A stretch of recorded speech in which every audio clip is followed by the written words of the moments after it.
La liberté. Alors la notion de liberté a deux sens. Il s'agit d'abord de la liberté d'action, mais on parlera aussi de liberté intérieure. Ça fait l'objet de deux cours différents. On va commencer par la liberté d'action ici. La liberté d'agir, on va la définir négativement comme une absence d'obstacle. Être libre ici, c'est ne pas être empêché relativement à ce que l'on veut et ce que l'on peut faire.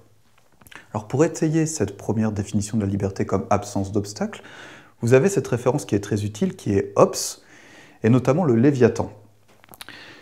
Pour Hobbes, la liberté se définit comme une absence d'opposition. Et Hobbes souligne bien que cette définition, elle s'applique tout autant aux créatures inanimées et aux êtres non raisonnables qu'à l'homme. Mais si on s'intéresse à l'homme, Hobbes nous dit que la liberté, c'est le fait relativement à ce que l'homme peut faire de ne pas être empêché. C'est relativement à ce que sa force et son intelligence lui permettent de faire, de ne pas être empêché relativement à ce qu'il veut faire. Et cette définition est assez intéressante puisqu'elle nous permet de faire la distinction entre la liberté et la puissance. Être libre, en effet, ce n'est pas exactement faire absolument tout ce que l'on veut. Par exemple, si je ne peux pas courir à 100 km/h, ce n'est moins un défaut de liberté qu'un défaut de puissance. Donc on voit bien que être libre, c'est pas faire absolument tout ce que l'on veut, c'est plutôt ne pas être empêché de faire ce que l'on peut faire. Donc voilà pour la définition de la liberté, définition négative comme absence d'obstacle.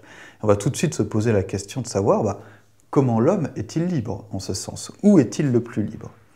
Et on aurait le sentiment, ou peut-être l'idée, que l'homme serait plus libre en se retrouvant à l'état de nature, c'est-à-dire dans un état où il n'y a pas de loi, où il n'y a pas de sanction. En effet, la loi, spontanément, on va l'envisager comme quelque chose qui limite ma liberté, et on va se dire, dans la nature, au moins l'homme a beaucoup plus de liberté. Cette question, Hobbes la pose, et il fait la distinction entre l'état de nature et l'état civil, et voici ce qu'il dit. Hobbes nous dit qu'à l'état de nature, il est vrai que j'ai un droit illimité sur toute chose. Il n'y a pas de loi, il n'y a pas de justice, et j'ai le droit d'obtenir tout ce que je veux en fonction de ma force. Mais, dit Hobbes, à l'état de nature, si moi j'ai un droit illimité sur toute chose, un droit naturel sur toute chose, je suis exposé aussi à subir ce que l'autre cherche à avoir et ce dont il a envie. En d'autres termes, à l'état de nature, je suis constamment menacé. C'est la raison pour laquelle Hobbes nous dit qu'à l'état civil, donc à l'état où il y a des lois, où je vis en collectivité, certes il y a des lois qui viennent limiter ma liberté, mais ces lois qui viennent limiter ma liberté, elles viennent, si elles sont justes, limiter la liberté d'autrui. S'il y a une loi, si on se mettait aujourd'hui par exemple, s'il y a une loi qui va m'empêcher de rouler sur l'autoroute à 170 km/h, cette même loi va empêcher les autres de le faire. Autrement dit, la loi, dit Hobbes, elle va me garantir une forme de sécurité. Or, la sécurité, c'est une garantie, une condition de ma liberté. Si je peux aller et venir tranquillement dans la rue, c'est bien parce qu'il y a des lois qui sont là et qui me protègent. Donc la loi me fait perdre en liberté ce qu'elle me fait gagner en sécurité, mais si la sécurité est une condition de la liberté, alors il n'y a de liberté possible qu'à travers la loi. Il ne faut jamais voir dans la loi, par principe, quelque chose qui viendrait entraver nécessairement ma liberté, c'est bien plutôt quelque chose qui la rend possible.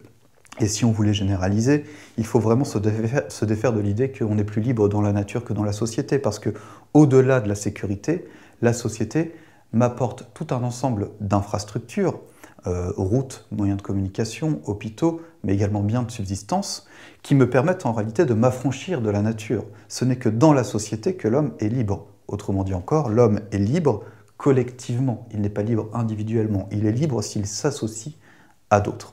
Alors évidemment, la question qui se pose est celle de savoir quel type de société permet à l'homme d'être libre et quel type de loi lui permet d'être libre.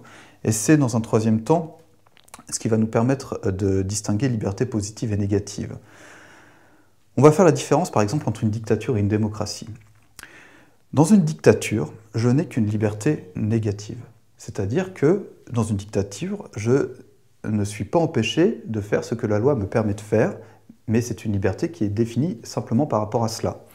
Dans une démocratie, par contre, j'ai une liberté positive, puisque, outre le fait de ne pas être entravé par rapport à ce que la loi autorise, j'ai une capacité d'agir, une capacité à entreprendre une action, au sens où je vais participer à la vie publique, parfois à l'élaboration des lois, etc.